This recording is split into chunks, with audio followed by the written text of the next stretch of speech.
My name is Carl S. Wipff. I'm civil engineering technician with the Galveston District Corps of Engineers. I'm currently working on Mid-Bay Island, a placement area on the Houston Ship Channel to ensure construction is completed on schedule.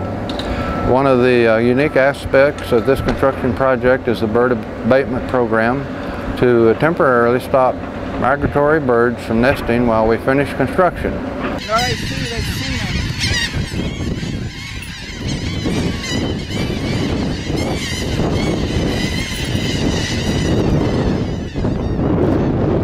Last year we had a problem with the colonial birds nesting on the island.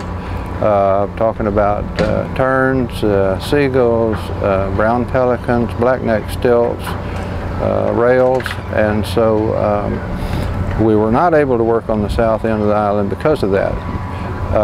This year, Kingfisher hired a company called Sky King Falconry to come out and do bird abatement during the nesting season. And they are using hawks, falcons. They've got some electronic equipment on site that makes different sounds to scare the bird.